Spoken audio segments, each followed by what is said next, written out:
Up next on the Rockbridge Report, Lexington has a new city manager nearly 8 months after Jim Hollis announced his plan to retire. We'll tell you what the new hire has in store for the city. We'll also bring you the latest updates on the tragedy in Baltimore after Francis Scott Key Bridge collapsed early Tuesday morning. We'll be there to support you in every way that we can. Smaller communities in Virginia are hit hardest by shortages of volunteer firefighters and aging equipment. See how our local departments are dealing with it.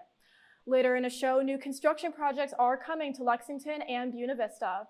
And even if your bracket is busted, we'll tell you what to look forward to for today's Sweet 16 games.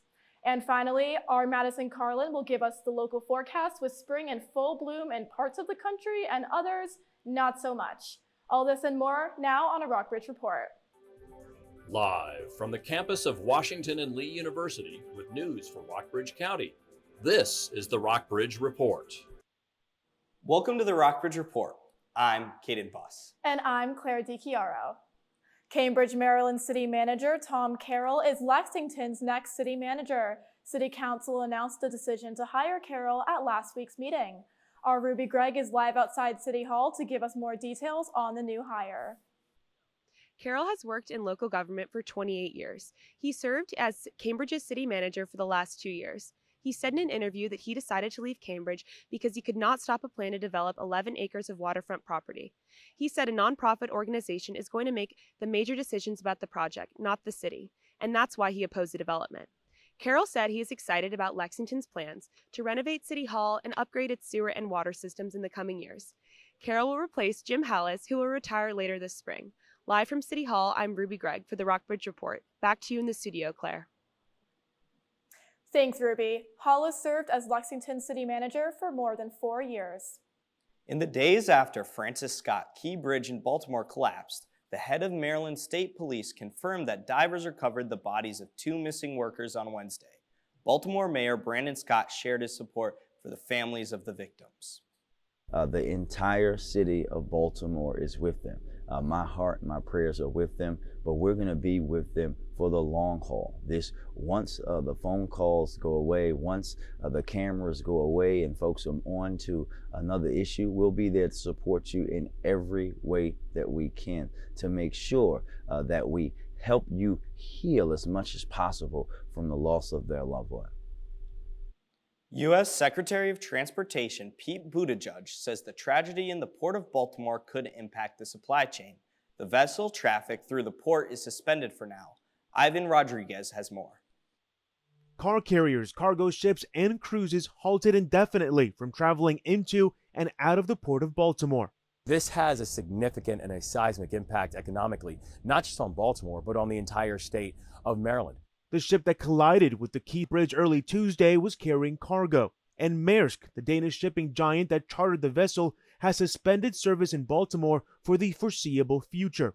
Baltimore ranks the 9th largest U.S. port for international cargo. It handled some 52 million tons last year, an impact that Maryland Governor Wes Moore emphasized. We're talking about $191 million a day of economic activity, 8,000 jobs that are directly related to this.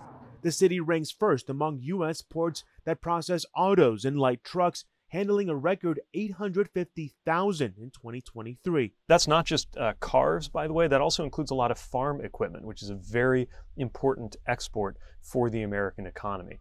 Consumers may see an increase in shipping costs, but one leading economist says the goods will be moved through other ports, so the disruptions aren't expected to have much impact on the wider economy.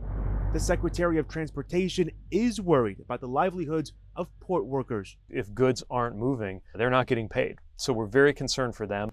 Maryland's governor is already focused on the port's future. We are going to focus on making sure that we can have an economic recovery that really honors the work that was taking place with the port. I'm Ivan Rodriguez reporting.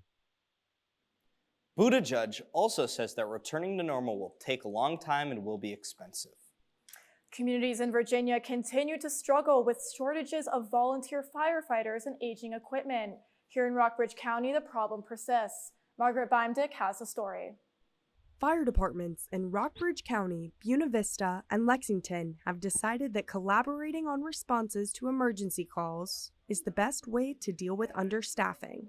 Lieutenant Jared Hill says the Lexington Fire Department averages about 6 calls a day, mostly for Lexington. But the department responds to calls in the rural parts of the county at least once a day. In certain situations, like an emergency on the interstate or a large building fire, multiple departments are called at once. So we're always working with Buena Vista, with Cards Creek, with Effinger, with South River. We're always in the mix with them.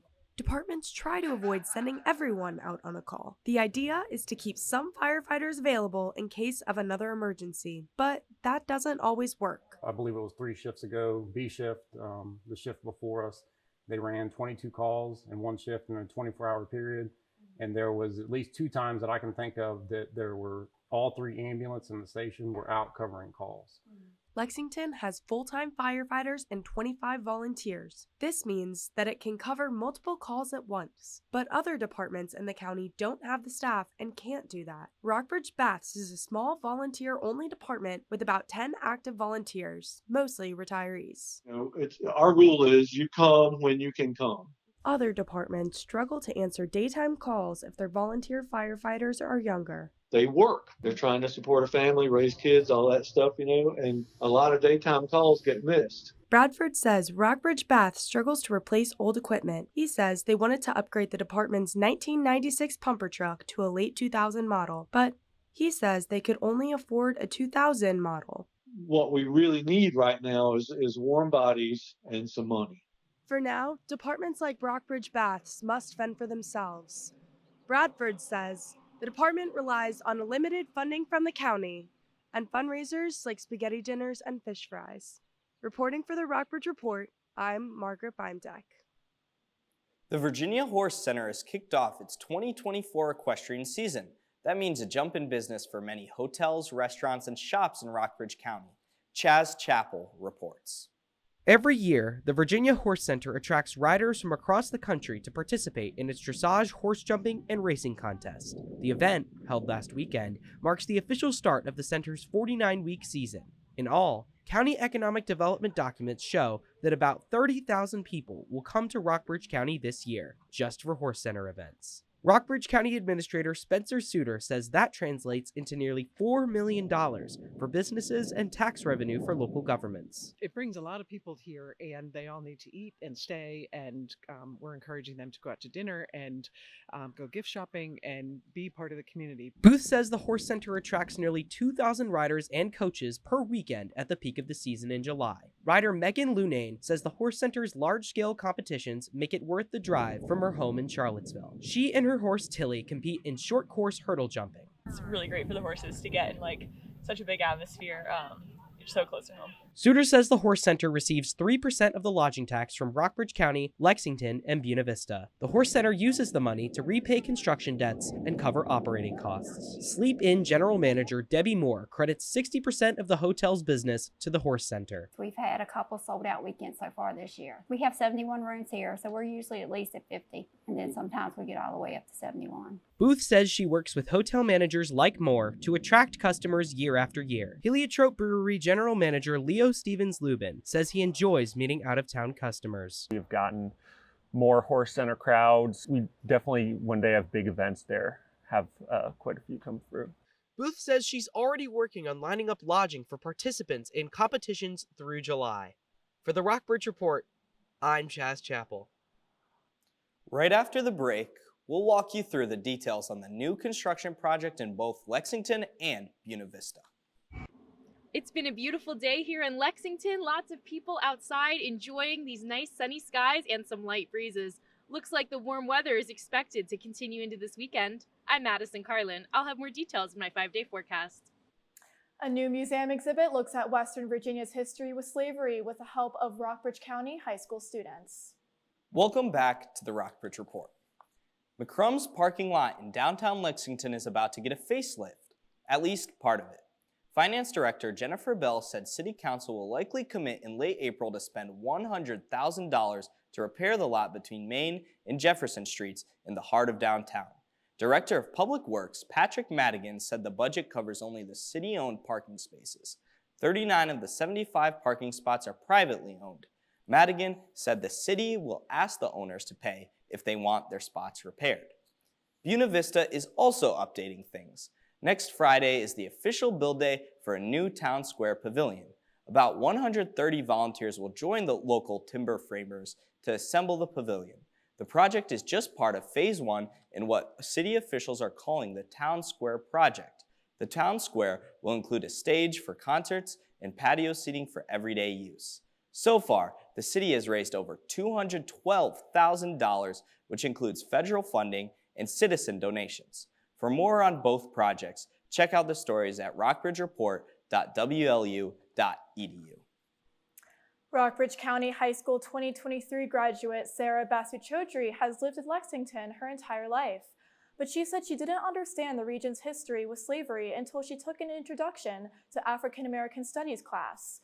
Her class conducted some of the research that the Brownsburg Museum used to create its new exhibit, Interwoven, Unearthed Stories of Slavery.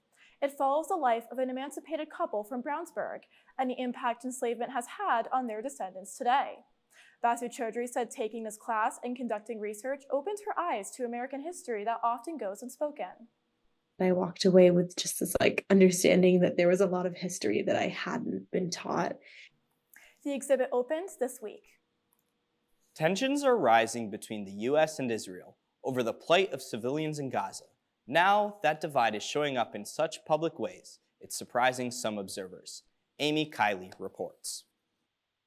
Hospitals in Gaza are being bombed! President Joe Biden's response to these demonstrators, they have a point. We need to get a lot more care into Gaza, is another sign of the growing and public rift between the U.S. and Israel. It's widening because the U.S. wants a ceasefire to protect civilians in Gaza. The Israeli defense minister is taking home that message after visiting Washington this week. A U.S. official says his agenda included a meeting with CIA Director Bill Burns last night. Burns is leading the U.S. push for a pause in fighting. We have no moral right to stop the war while there are still hostages held in Gaza.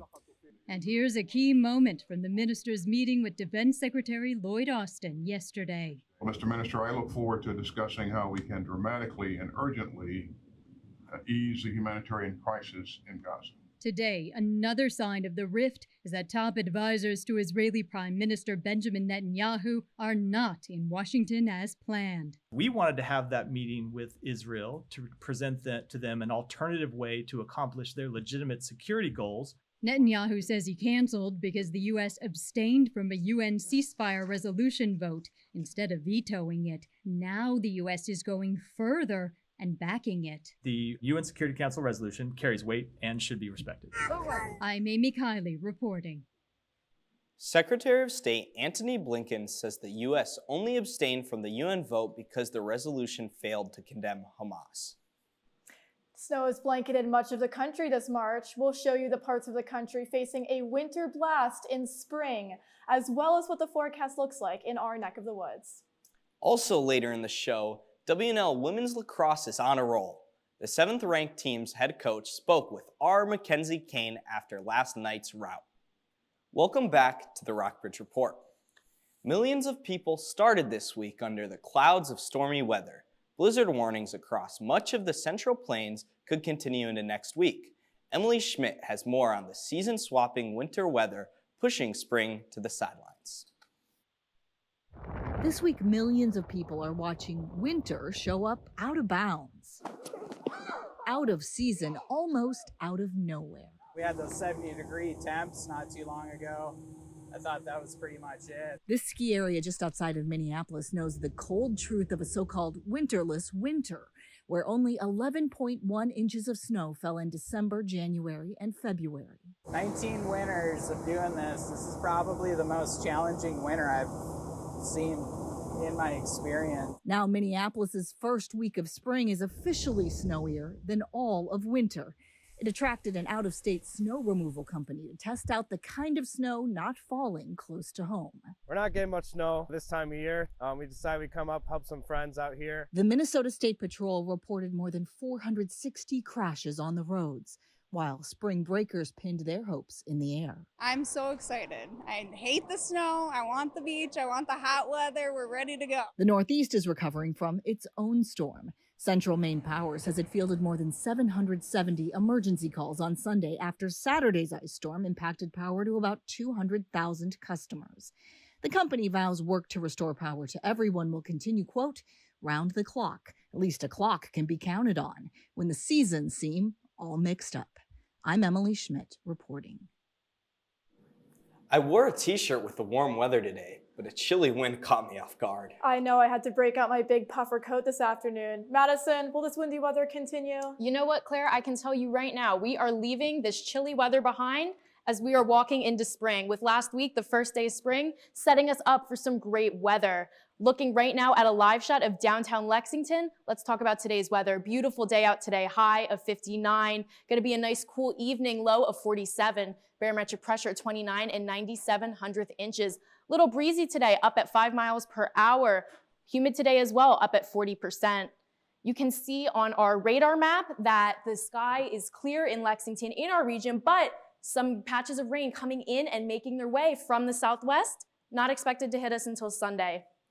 Taking a look at the rest of the area, we have Lexington, Buena Vista, Stanton, and Charlottesville, all in the upper 50s today. Lynchburg and Roanoke, both 60s and sunny. Covington, a cool 49. Now, looking at our extended forecast, let me tell you what's on the agenda. Tomorrow, we are going to have some breezy skies, but a typical March day, going to be in the 50s, hopping up to 65. This weekend, fantastic stretch of weather ahead. If you were wondering about this trend of springtime weather, I can tell you it's going to continue. We are going to be in the 70s over the next few days and lows in the 50s. Some great skies ahead. Sunday, maybe a little bit of some clouds, and Monday and Tuesday, that is when some rain showers are coming in. You can expect a little bit of a wet early next week. Now, overall, I can tell you, get ready for springtime. Back to you, Claire and Caden. Stay tuned until the end of our show to see why people from across the country are coming to DC.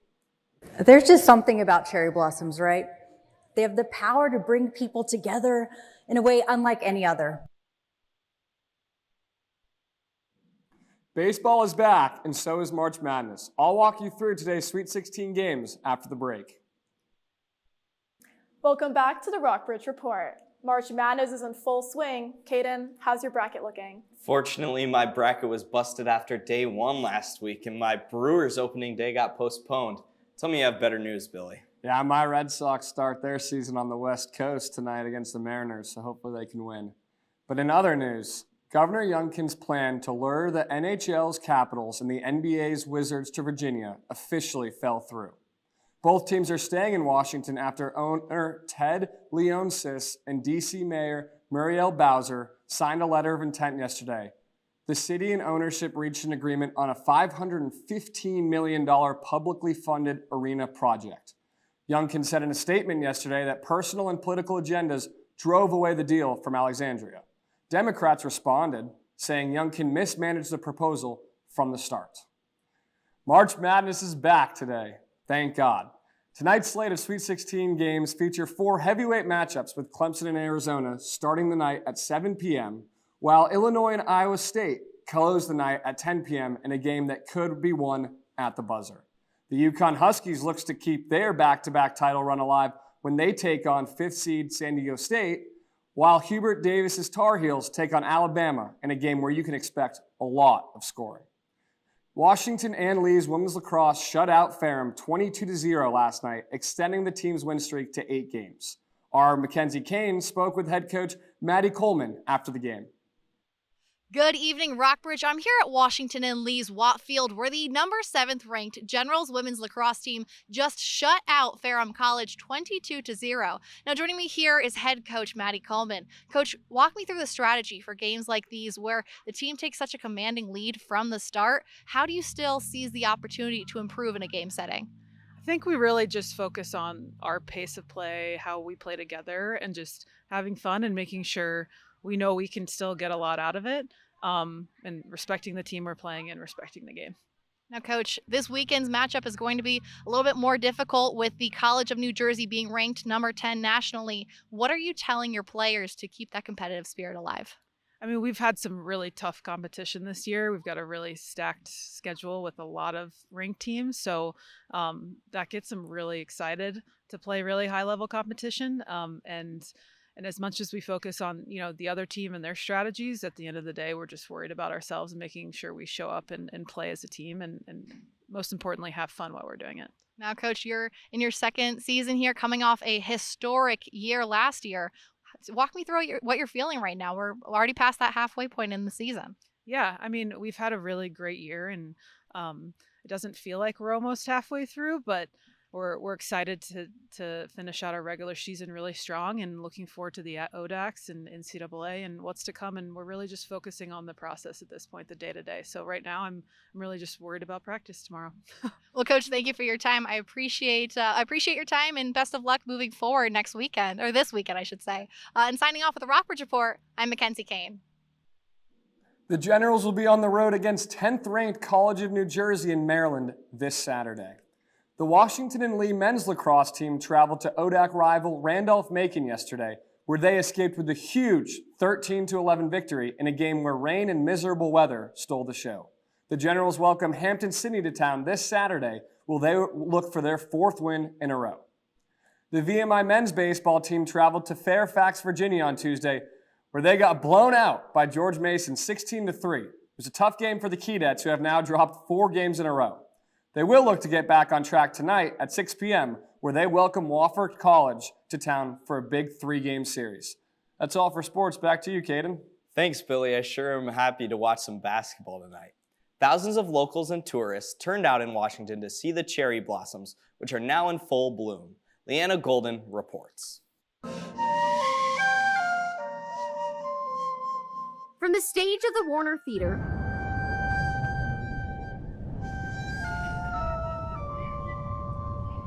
they're beautiful. They're beautiful. to the walls of the tidal basin. This is the peak. The National Cherry Blossom Festival is in full swing, and people, where are you guys coming from? They're from Virginia. I'm from Chicago. Are coming from near and far to experience it. We're locals. We live here. We're locals. We live around here. We're from the Kansas City area. Today's weather maybe not as ideal to see the beauty of the blossoms. I mean, it's pretty beautiful, but it's just, I can feel my face. Definitely bundle up. Make sure you have gloves. I know my kids have been worried about their hands. Look at the hat, and this feels like December. Well, that's why we wear rain boots. But as said by our very own Victoria Sanchez, the MC at tonight's opening ceremonies, there's just something about cherry blossoms, right?